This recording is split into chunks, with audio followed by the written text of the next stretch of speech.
Hello बच्चों, आज के इस वीडियो में हम लोग एक नया टॉपिक स्टार्ट करने वाले हैं क्लास 11 का, जिसका नाम है आपका वर्क, एनर्जी एंड पावर। दोस्तों यहाँ पर हम लोग पढ़ने वाले हैं कि वर्क क्या होगा, एनर्जी क्या होगी एंड पावर क्या होगा। इस चैप्टर में हम लोग देखने वाले। तो सबसे पहली चीज हम बात करते हैं वर्क की।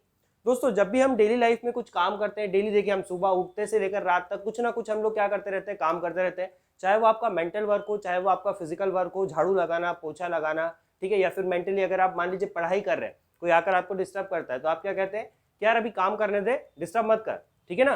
तो डेली लाइफ में हमारे लिए वर्क का मतलब क्या है? वर्क का मतलब क्या है? Any physical and mental effort. कोई भी फिजिकल या मेंटल एफर्ट को जब हम लोग करते हैं टू अचीव सम गोल, कुछ गोल्स को अचीव करने के लिए जब हम फिजिकल एंड मेंटल एफर्ट करते हैं तो उसको हम क्या बोलते हैं? यहाँ पर वर्क। ठीक है, डेली लाइफ में हम वर्क इसको बोलते हैं जब भी हम कोई फिजिकल या मेंटल एफर्ट डाल रहे हैं किसी एक पर्टिकुलर गोल को अचीव करने के लिए। फॉर एग्जाम्पल आप पढ़ाई कर रहे हैं तो आप एक चैप्टर को कंप्लीट करने के लिए अगर आप पढ़ाई कर रहे हैं तो आपका गोल क्या होगा? उस चैप्टर को कंप्लीट करना। और पढ़ाई कर रहे हैं मतलब आप क्या कर रहे हैं? यहाँ पर एक मेंटल वर्क कर रहे हैं, तो आप इसको क्या कहेंगे कि हम लोग काम कर रहे हैं। लेकिन साइंस इसको नहीं मानता है। साइंस क्या बोलता है कि आप यहाँ पर वर्क नहीं कर रहे हैं। ठीक है, एक मजदूर है जो क्या सिर पर बहुत सारा बोझा लेकर अगर खड़ा हुआ है, ठीक है, तो हमको क्या लगेगा कि भाई ये काम कर रहा है, लेकिन साइंस की टर्म्स में ये काम नहीं कर रहा है। तो अब क्वेश्चन ये आता है कि जो साइंस है ये वर्क को कैसे डिफाइन करती है? ठीक है ना, साइंस जो है वो वर्क को कैसे डिफाइन कर रही है? तो यहां पर देखिए साइंटिफिक टर्म में वर्क जो होता है वो डिफरेंट होता है। साइंस क्या बोलती है कि work is said to be done when the force produces displacement in a body on which it acts. ये क्या बोल रहा है कि वर्क कब होगा? जब हम किसी बॉडी के ऊपर अगर फोर्स लगा रहे हैं और उसकी वजह से क्या हो रहा है? डिस्प्लेसमेंट प्रोड्यूस हो रहा है in any direction except perpendicular to the force. किसी भी डायरेक्शन में डिस्प्लेसमेंट प्रोड्यूस हो रहा है लेकिन परपेंडिकुलर डायरेक्शन को छोड़ के, तो उसको हम लोग क्या बोलने वाले हैं? यहाँ पर वर्क। ये जरूरी था, देखो साइंस में वर्क को स्पेसिफिकली डिफाइन करना जरूरी था। अदरवाइज डेली लाइफ में तो हम हर किसी काम को वर्क बोल सकते हैं। आप बैठे हुए हैं, सोच रहे हैं कुछ, तो आप क्या कहेंगे कि हम काम कर रहे हैं। ठीक है, कोई बंदा है बिल्कुल ऐसे खड़ा हुआ है, ठीक है, हाथ में एक झोला ले लिया, बोल रहा है मैं काम कर रहा हूँ, इसको उठाकर रखा हूँ। तो साइंस इसको नहीं मानता। साइंस क्या बोलता है कि वर्क का मतलब क्या है? वर्क के लिए दो कंडीशन इसेंशियल है। फोर्स लगाने पर अगर डिस्प्लेसमेंट प्रोड्यूस होता है तो साइंस क्या बोलेगा? उसको वर्क बोलेगा। लेकिन उसने यहाँ पर एक कंडीशन दी है कि आपका जो डिस्प्लेसमेंट है वो परपेंडिकुलर नहीं होना चाहिए फोर्स से। अगर डिस्प्लेसमेंट फोर्स से परपेंडिकुलर होगा तो वो उसको वर्क कंसीडर नहीं करेगा। एक एग्जांपल के लिए देखो, एक कूली है आपका, ठीक है, जो क्या कर रहा है? अपने सिर पे बोझा उठाकर इस डायरेक्शन में चल रहा है, ठीक है। तो इसका जो डिस्प्लेसमेंट हुआ वो इस डायरेक्शन में हुआ। इसका जो वेट लगेगा, इसका जो ग्रेविटी लगेगा वो कहाँ लगेगा? देखो डाउनवर्ड डायरेक्शन में। तो डाउनवर्ड डायरेक्शन में अगर ग्रेविटी लग रहा है तो फोर्स और डिस्प्लेसमेंट के बीच का एंगल कितना है? 90 डिग्री। तो साइंस के अकॉर्डिंग ये कोई काम नहीं कर रही है। ग्रेविटी जो है, ये जो फोर्स है ग्रेविटी, वो इसके ऊपर कोई काम नहीं कर रही। ठीक है, चलो देखते हैं। मान लीजिए आपका एक ऑब्जेक्ट है, इसके ऊपर अगर हमने फोर्स लगाया, ये लगाया हमने इसके ऊपर फोर्स, ठीक है, और इसी डायरेक्शन में अगर क्या हो रहा है? इसका डिस्प्लेसमेंट हो रहा है, ठीक है। तो हम क्या कहेंगे कि यहाँ पर इस फोर्स ने इसके ऊपर क्या करा है? कुछ काम करा है। अब मेन क्वेश्चन ये आता है कि काम कितना करा है? फोर्स ने कितना काम यहाँ पर करा है? तो वर्क दो चीजों पे डिपेंड कर रहा है। एक फोर्स पे, जितना ज्यादा फोर्स होगा उतना ज्यादा काम होगा, तो work is directly proportional to force. And also जितना ज्यादा डिस्प्लेसमेंट होगा उतना ज्यादा यहाँ पर क्या होने वाला है? काम होने वाला है। तो वर्क इज इक्वल टू कितना आ गया आपका? F into S. यहाँ पर हम किसके लिए बात कर रहे हैं? कॉन्स्टेंट फोर्स के लिए। फोर्स जो है हमारा वो क्या है? कॉन्स्टेंट है। तो कॉन्स्टेंट अगर फोर्स है तो वर्क इज इक्वल टू कितना हो जाएगा आपका? F into S. ठीक है, कौन सी कंडीशन में? जब जिस डायरेक्शन में फोर्स लग रही है अगर उसी डायरेक्शन में हमारा क्या हो रहा है? यहाँ पर डिस्प्लेसमेंट। लेकिन जरूरी तो नहीं है ना कि जिस डायरेक्शन में फोर्स लगे उसी डायरेक्शन में डिस्प्लेसमेंट हो। अगर यहाँ पर फोर्स और डिस्प्लेसमेंट के बीच कुछ एंगल आ जाता है तो उस केस में हमारा वर्क कितना होगा वो हम लोगों को यहाँ पर निकालना है। चलो तो निकाल लेते हैं। मान लीजिए कि एक गाड़ी है, अब बच्चे का एक खिलौना है, कार है, और उसको हमने एक रस्सी से बांध दिया, ठीक है। अब वो रस्सी पकड़कर उसको खींच रहा है, रस्सी पकड़कर उस खिलौने को, उस गाड़ी को वो क्या कर रहा है? यहाँ पर खींच रहा है। तो बताओ जरा फोर्स किस डायरेक्शन में लगेगी? सोचो जरा। एक रस्सी से मैंने इसको क्या करा है? यहाँ पर बांध दिया है, ठीक है। तो रस्सी पकड़कर जब वो खींच रहा है तो वो उसको ऐसा खींचेगा ना ऊपर की तरफ, ठीक है। तो फोर्स कहाँ पर लग रही है? देखो इस डायरेक्शन में लग रही है। और डिस्प्लेसमेंट कहाँ पर हो रहा है? इस डायरेक्शन में। गाड़ी आपकी कहाँ मूव करेगी? इस डायरेक्शन में। तो यहाँ पर देखिएगा आपके फोर्स और डिस्प्लेसमेंट के बीच हमको क्या मिल रहा है? एक एंगल मिल रहा है। लेट कॉल दिस एंगल कितना? थीटा, ठीक है ना। तो यहाँ पर हमको निकालना है कि वर्क कितना होगा। ध्यान से देखते चलो। ये जो फोर्स है इसके मैं दो कंपोनेंट कर सकता हूँ कि यहाँ पर अगर थीटा है तो वेक्टर में हमने पढ़ा है किसी भी वेक्टर क्वांटिटी को, फोर्स क्या है आपकी? एक वेक्टर क्वांटिटी है, और डिस्प्लेसमेंट भी क्या है? एक वेक्टर क्वांटिटी है। तो इस फोर्स का मैं दो कंपोनेंट निकाल सकता हूँ। एक आएगा आपका इस डायरेक्शन में कितना? F cos थीटा, जिधर एंगल बनता है उधर cos थीटा, और एक आएगा यहाँ पर कितना? F sin theta. तो ये जो फोर्स के इफेक्ट है इसको हमने दो पार्ट में डिवाइड कर दिया। अब देखो एफ साइन थीटा जो है वो किसके साथ परपेंडिकुलर है, एस के साथ, मतलब एफ साइन थीटा की वजह से इस बॉडी के ऊपर कोई भी वर्क नहीं होगा। क्यों? क्योंकि ये दोनों एक दूसरे को क्या है, परपेंडिकुलर, और परपेंडिकुलर है तो वर्क जीरो होगा, अभी हम लोगों ने पढ़ा। तो यहाँ पर इस बॉडी के ऊपर वर्क सिर्फ किसकी वजह से हो रहा है, आपका एफ कॉस थीटा की वजह से। तो यहाँ पर अगर मैं वर्क को लिखना चाहूं तो वर्क इज इक्वल टू कितना हो जाएगा, देखो आपका F cos theta into S, S क्या है यहाँ पर डिस्प्लेसमेंट, तो work is equal to F into S into cos theta. अब इंपॉर्टेंट चीज नोट करने वाली ये है कि वर्क जो होता है हमारा वो एक स्केलर क्वांटिटी होता है, डायरेक्शन से इंडिपेंडेंट होता है, ठीक है ना। और फोर्स और डिस्प्लेसमेंट दोनों क्या है, वेक्टर क्वांटिटी। तो हमारा जो एक वर्क है, एक स्केलर क्वांटिटी है, वो दो वेक्टर क्वांटिटी के प्रोडक्ट पे डिपेंड कर रहा है। तो इनका जो प्रोडक्ट है वो किस टाइप का होना चाहिए, हमने पढ़ा है कि स्केलर प्रोडक्ट जो होता है, जब भी हम कोई दो वेक्टर का डॉट प्रोडक्ट निकालते हैं तो उनका रिजल्टेंट क्या आता है, स्केलर। तो यहाँ पर वर्क क्या होना चाहिए, एफ और एस का डॉट प्रोडक्ट। तो यहाँ पर देखो वर्क इज इक्वल टू कितना होगा, एफ डॉट एस, ठीक है ना, और डॉट प्रोडक्ट हटता है तो ही तो कॉस थीटा आता है ना। तो यहाँ पर एफ क्या होता है, वो आपका जो वर्क होगा वो क्या होगा, फोर्स और डिस्प्लेसमेंट का डॉट प्रोडक्ट। ये किसके लिए हम लोगों ने वर्क निकाला, जब हमारा फोर्स क्या है यहाँ पर कांस्टेंट है। फोर्स अगर वेरिएबल है तो वर्क डिफरेंट होगा, उसको भी हम लोग डिटेल में डिस्कस करेंगे। देखिए यहाँ से जो हमारा वर्क निकल कर आ रहा है इसको हम एक और तरीके से डिफाइन कर सकते हैं, work is equal to what, component of force. F cos theta क्या है, फोर्स का component in the direction of displacement. तो work is equal to component of force in the direction of displacement into displacement. तो work को आप इस तरह से भी डिफाइन कर सकते हैं, न्यूमेरिकली वर्क की वैल्यू क्या होगी इसके बराबर यहाँ पर होने वाली। अब नेक्स्ट यहाँ पर चीज आती है, हमको देखना है कि नेचर ऑफ वर्क, वर्क कितने प्रकार के होते हैं उसको हमको यहाँ पर डील करना है। चले वर्क के कुछ प्रकार हम लोग यहाँ पर देख लेते हैं, नेचर हम लोग यहाँ पर देखते हैं। देखिए हमने निकाला था work is equal to F dot S, F S cos theta, हम इसको लिखेंगे। अब नाउ इसमें सबसे पहला टाइप जो आता है आपका वर्क का, वो क्या होता है आपका जीरो वर्क। जीरो वर्क कब होगा, when theta is equal to, देखो 90 डिग्री अगर हम यहाँ पर पुट करें तो cos 90 की वैल्यू कितनी होती है, जीरो, तो वर्क इज इक्वल टू कितना होगा, जीरो। तो पहली कंडीशन तो क्या है कि जब भी आपका थीटा बराबर जीरो होगा तो वर्क कितना होगा आपका, वर्क होगा आपका जीरो वर्क। एग्जाम्पल क्या हो गया इसका, मान लीजिए कि एक सरफेस है यहाँ पर, हॉरिजॉन्टल सरफेस है, और एक ब्लॉक जो है वो इस सरफेस के ऊपर क्या कर रहा है, मूव कर रहा है। इस डायरेक्शन में ब्लॉक का क्या हो रहा है, डिस्प्लेसमेंट हो रहा है। इस ब्लॉक के ऊपर लगने वाली जो ग्रेविटी है वो कौन सी डायरेक्शन में लगेगी, डाउनवर्ड डायरेक्शन में। तो यहाँ पर इसका जो वेट लग रहा है वो किधर लग रहा है, नीचे की डायरेक्शन में, mg। तो देखिए mg और s दोनों के बीच में एंगल कितना हो गया आपका, 90 डिग्री, ठीक है ना। तो इस पर्टिकुलर ऑब्जेक्ट के ऊपर जो ग्रेविटी ने काम करा है वो कितना काम करा है, जीरो काम। थीटा इज इक्वल टू कितना है, 90, तो वर्क डन यहाँ पर कितना हो गया आपका, जीरो। तो पहली कंडीशन तो ये हुई। दूसरी कंडीशन क्या होगी कि जब भी डिस्प्लेसमेंट जीरो होगा, मतलब कि हम फोर्स तो लगा रहे हैं, किसी ऑब्जेक्ट को हम धक्का दे रहे हैं या खींच रहे हैं, फोर्स हम लगा रहे हैं लेकिन उसके अंदर डिस्प्लेसमेंट नहीं हो रहा है, तो भी हम क्या कहेंगे, वर्क डन कितना हुआ, जीरो। फॉर एग्जांपल ये दीवार है, इसको अगर मैं धक्का लगाता हूँ, ये बोर्ड है, अगर मैं इसके ऊपर क्या लगा रहा हूँ, फोर्स लगा रहा हूँ, तो फिजिकली तो मैं कुछ एफर्ट डाल रहा हूँ, लेकिन उसकी वजह से दीवार के अंदर कोई भी मूवमेंट नहीं है, डिस्प्लेसमेंट जीरो है, तो भी यहाँ पर वर्क क्या होगा आपका, जीरो। तो वर्क के जीरो होने के लिए दो कंडीशन है, या तो आपका डिस्प्लेसमेंट जीरो हो जाए या फिर एंगल कितना हो जाए आपका, 90 डिग्री। एक एग्जांपल हम लोगों ने यहाँ पर लिया एंगल 90 डिग्री का। एक और एग्जांपल लीजिए, एक कोई ऑब्जेक्ट है जो क्या कर रहा है आपका, सर्कुलर पाथ में मूव कर रहा है।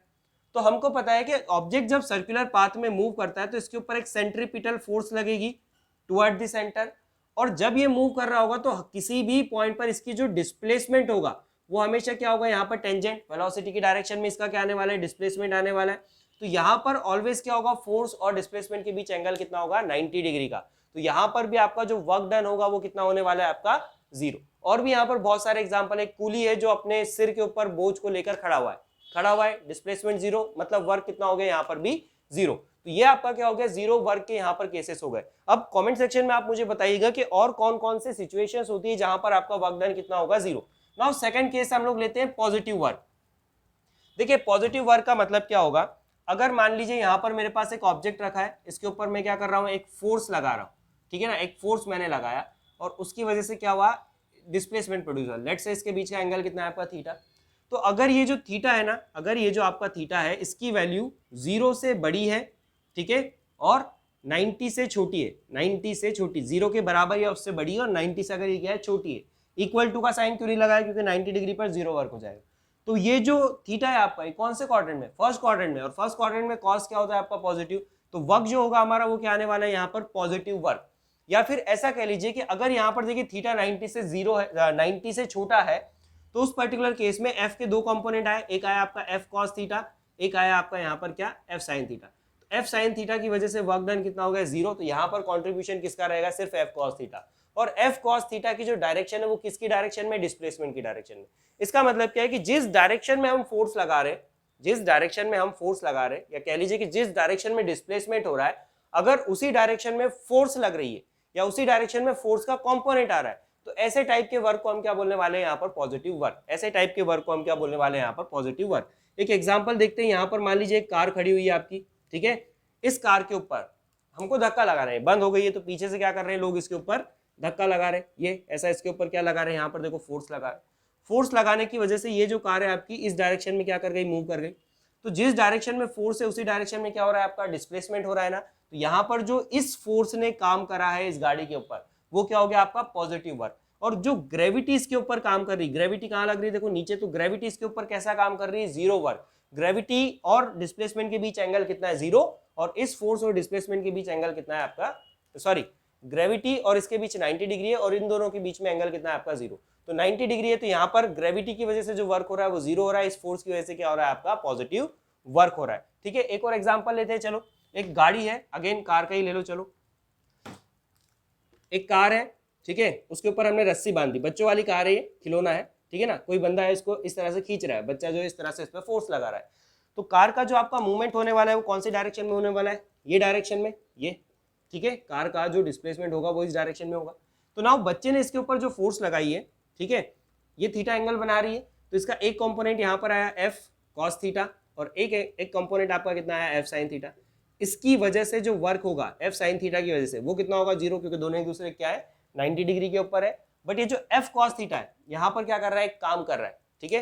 जिस डायरेक्शन में एस है उसी डायरेक्शन में एफ कॉस थीटा लग रहा है, मतलब कि यहाँ पर जो वर्क हो रहा है इस फोर्स की वजह से वो क्या होगा आपका, पॉजिटिव वर्क। ठीक है, ऐसे बहुत सारे एग्जाम्पल्स है, आप मुझे एग्जाम्पल को कॉमेंट सेक्शन के अंदर बताइएगा।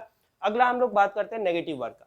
अभी भाई नेगेटिव वर्क क्या होगा, देखो नेगेटिव का मतलब क्या, कि थीटा की जो वैल्यू है अगर वो 90 से बड़ी है और 180 से छोटी है, सेकंड क्वाड्रेंट में अगर हमारा थीटा आ जाए, मतलब क्या, मान लेते हैं कि ये मेरे पास ऑब्जेक्ट है और मैं इसके ऊपर फोर्स लगा रहा हूँ ऐसे, मैं किधर लगा रहा हूँ, फोर्स ऐसे लगा रहा हूँ, और इसका जो डिस्प्लेसमेंट हो रहा है ना वो इस डायरेक्शन में हो रहा है, ये लो, फोर्स इधर लग रही है, डिस्प्लेसमेंट इधर हो रहा है, ठीक है ना। तो यहाँ पर अगर मैं इस फोर्स के दो कंपोनेंट निकालना चाहूँ, अगर मैं इस फोर्स के दो कंपोनेंट निकालना चाहूँ, लेट्स से कि ये एंगल आपका यहाँ पर कितना बन रहा है आपका, थीटा, तो फोर्स का एक कंपोनेंट यहाँ पर आएगा आपका एफ कॉस थीटा, ठीक है, और एक कंपोनेंट यहाँ पर आएगा आपका एफ साइन थीटा।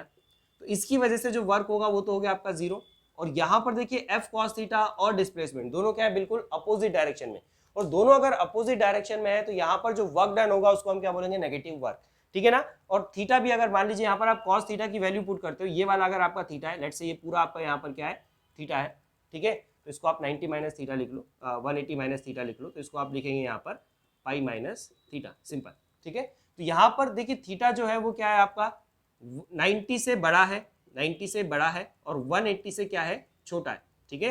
तो उस पर्टिकुलर केस में कॉस थीटा आपका कौन से क्वाड्रेंट में चले गया, सेकंड क्वाड्रेंट में, और सेकंड क्वाड्रेंट में कॉस की जो वैल्यू होती है वो क्या होती है आपकी, नेगेटिव। तो वर्क यहाँ पर क्या आने वाला है आपका, नेगेटिव वर्क, नेगेटिव वर्क आने वाला है, ठीक है। इसका कोई एग्जांपल आप बता सकते हो क्या कि नेगेटिव वर्क कहाँ पर होगा।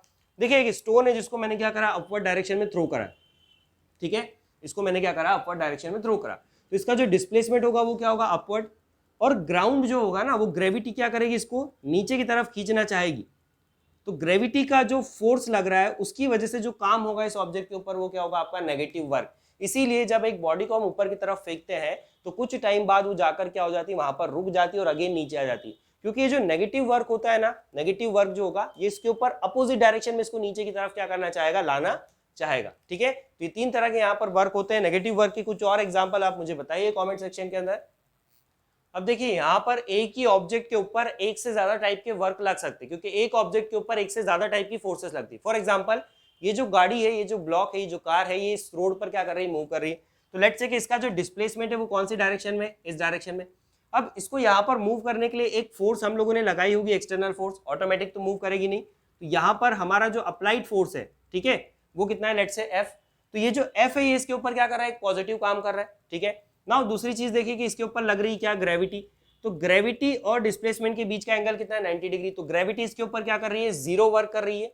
और जब ये गाड़ी यहाँ पर मूव कर रही होगी तो यहां पर देखिए इसके ऊपर लगने वाला एक फ्रिक्शन अपोजिट डायरेक्शन में, ठीक है ना। तो देखिए फ्रिक्शन और डिस्प्लेसमेंट दोनों के बीच एंगल क्या है आपका 180 डिग्री, बिल्कुल अपोजिट डायरेक्शन में। तो फ्रिक्शन इसके ऊपर क्या कर रहा है, यहाँ पर नेगेटिव काम कर रहा है। तो एक ही बॉडी के ऊपर पॉजिटिव वर्क भी हो सकता है, जीरो वर्क भी हो सकता है और नेगेटिव वर्क भी हो सकता है। टोटल वर्क जो है वो डिपेंड करेगा कि यहाँ पर किसका मैग्नीट्यूड ज्यादा है। अगर मान लीजिए इस फ्रिक्शन का मैग्नीट्यूड ज्यादा है as compare to this force, तो बॉडी मूव नहीं करेगी, ठीक है। लेकिन अगर ये जो फोर्स हम लोग लगा रहे हैं इसकी वजह से जो वर्क हो रहा है वो ज्यादा है एज कंपेयर टू आपका फ्रिक्शनल फोर्स, तो यहां पर इसकी वैल्यू आपकी पॉजिटिव थी, बड़ी वैल्यू थी, उसमें से अगर मैं एक नेगेटिव वैल्यू को माइनस कर दूं, ये वाला जो वर्क है वो क्या था आपका नेगेटिव, इसको अगर हम लोग माइनस करेंगे यहां से तो हमको ओवरऑल क्या मिलेगा, एक पॉजिटिव वैल्यू निकल कर आएगी और हमारी जो बॉडी उसके ऊपर क्या होगा, नेट पॉजिटिव वर्क होने वाला। तो एक बॉडी पर एक से ज्यादा टाइप के वर्क्स क्या हो सकते हैं अलग अलग फोर्सेस की वजह से। नाउ इस चैप्टर का हमको एक इंपॉर्टेंट, इस टॉपिक का एक इंपॉर्टेंट चीज हमको देखना है कि इस वर्क की यूनिट क्या होगी, क्योंकि देखिए हम जब भी किसी चीज को मेजर करते हैं तो हम किसी रेफरेंस के अकॉर्डिंग उसको मेजर करते हैं, स्टैंडर्ड के अकॉर्डिंग हम क्या करते हैं उसको मेजर करते हैं। तो यहाँ पर हमको बात करना है कि वर्क की जो यूनिट है वो क्या होने वाली है और कितने टाइप की यहाँ पर इसकी यूनिट्स होती है। चलो यूनिट ऑफ वर्क की हम लोग बात कर लेते हैं। तो देखो यहाँ पर दो तरह से यूनिट ऑफ वर्क होती है आपकी, एक होता है आपका एब्सोल्यूट और दूसरा होता है आपका ग्रेविटेशनल यूनिट। सबसे पहली चीज तो हम बात करते हैं कि वर्क की जो यूनिट है वो कौन कौन से फैक्टर पे डिपेंड करेगी। तो देखिए वर्क इज इक्वल टू क्या होता है आपका फोर्स इंटू डिस्प्लेसमेंट। तो डेफिनेटली वर्क की जो यूनिट होगी वो डिपेंड करेगी फोर्स और डिस्प्लेसमेंट के ऊपर। अब यहाँ पर दो टाइप से यूनिट होती है, एक होता है आपका एब्सोल्यूट, एक होता है आपका ग्रेविटेशनल। एब्सोल्यूट यूनिट का मतलब वो यूनिट जो पूरे यूनिवर्स में हर जगह जिसकी वैल्यू क्या हो आपकी सेम, ठीक है, उसको हम क्या बोलते हैं एब्सोल्यूट यूनिट। और ग्रेविटेशनल यूनिट वो यूनिट होगी जो ग्रेविटी के अकॉर्डिंग चेंज होगी। फॉर एग्जांपल अर्थ पे कुछ अलग यूनिट होगी, मून पर कुछ अलग होगी, मार्स पर कुछ अलग होने वाली। तो सबसे पहले तो हम बात करते हैं एब्सोल्यूट यूनिट की।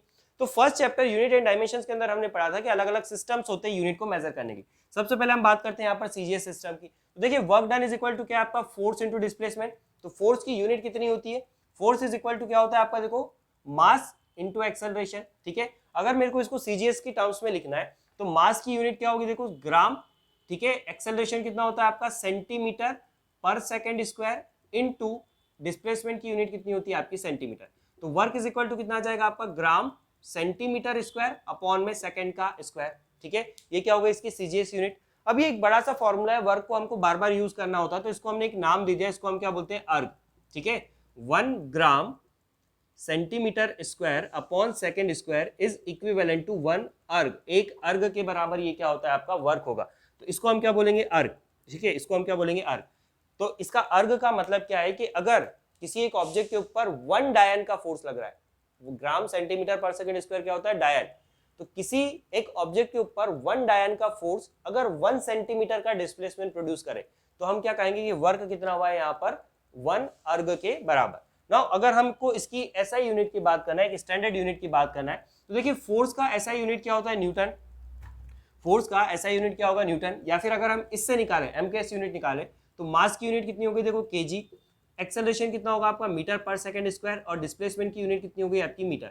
तो वर्क इज इक्वल टू कितना आ गया आपका केजी मीटर स्क्वायर अपॉन में सेकंड का स्क्वायर। इसको हम क्या बोल देते हैं जूल, इसको हम क्या बोलते हैं यहाँ पर जूल, ठीक है ना। तो ऐसा यूनिट क्या होगा इसकी joule. And 1 joule is equivalent to what, एक जूल किसके बराबर होगा। अगर किसी ऑब्जेक्ट के ऊपर 1 न्यूटन का फोर्स लग रहा है, KG metre per second square is equivalent to Newton.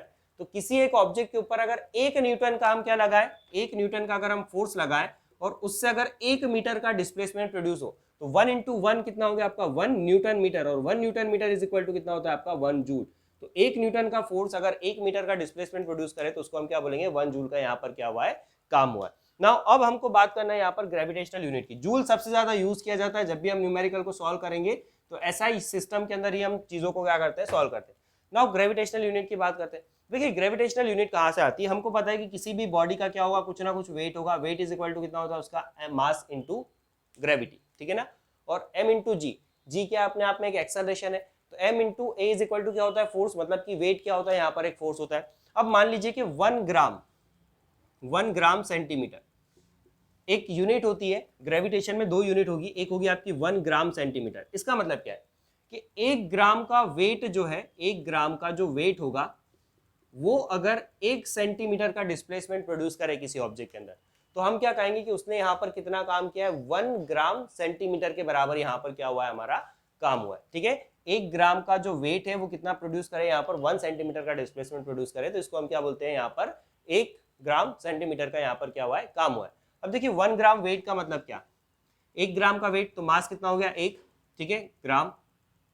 जी की वैल्यू कितनी होगी, जी वेट मतलब जी पुट करना पड़ेगा हमको, जी इज इक्वल टू कितना होगा आपका, देखो 981, ठीक है, सेंटीमीटर अपॉन में सेकेंड का स्क्वायर इंटू में क्या आ गया आपका 1 सेंटीमीटर, ठीक है ना। तो यहाँ पर आपका जो 1 ग्राम वेट है वो कितना निकल कर आ रहा है, 1 gram weight is equal to 981 gram centimetre square upon second square, इसको हम क्या बोलते हैं, अर्क। तो 1 ग्राम वेट जो होता है वो किसके बराबर होता है आपका, 1 ग्राम सेंटीमीटर जो होगा वो किसके बराबर होगा आपका, 980 अर्ग के बराबर होगा। नाउ सेम वे में यहाँ पर आपका जो है एक और यूनिट आएगी जिसको हम क्या बोलते हैं, KG metre, 1 KG metre. 1 KG metre देखो बिल्कुल ऐसा ही होगा, 1 केजी मीटर का मतलब क्या, 1 किलो का जो वेट है 1 केजी मीटर, 1 किलो का जो वेट है वो जितना फोर्स लगाएगा, वो जितना काम करेगा 1 मीटर से किसी ऑब्जेक्ट को डिस्प्लेस करने में, वो हमारा जो वर्क होगा उसको हम क्या बोलेंगे, 1 केजी मीटर।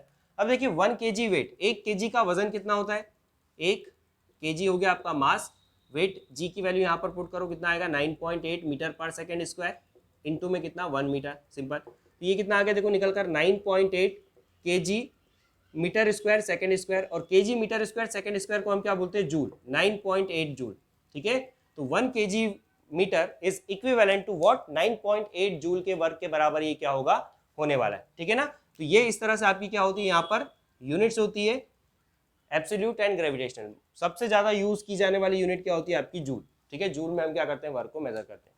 तो आई होप आपको ये पूरा का पूरा टॉपिक यहाँ पर समझ में आया होगा। अभी तक हम लोगों ने जो पूरा डिस्कशन किया है वो हमने फोर्स को कांस्टेंट लेकर किया है। नेक्स्ट वीडियो में हम लोग बात करेंगे कि जब हमारा फोर्स जो है वो वेरिएबल है, मतलब फोर्स क्या हो रहा है, टाइम के साथ चेंज हो रहा है, कभी कम हो रहा है, कभी ज्यादा हो रहा है, या लगातार मान लो बढ़ रहा है, या लगातार क्या हो रहा है, कम हो रहा है। तो उस केस में वर्क का फॉर्मूला क्या होगा, क्या यही फॉर्मूला लगेगा, क्या हमारा F.S लगेगा क्या, या कोई अदर फॉर्मूला होगा, ठीक है, अदर फॉर्मूला होगा, उसको हमको नेक्स्ट वीडियो के अंदर देखना है। यहाँ तक देखने के लिए, बने रहने के लिए बहुत बहुत शुक्रिया। पसंद आया तो लाइक कीजिएगा, ठीक है। मिलते हैं फिर नेक्स्ट लेक्चर के अंदर। जय हिंद, वंदे मातरम।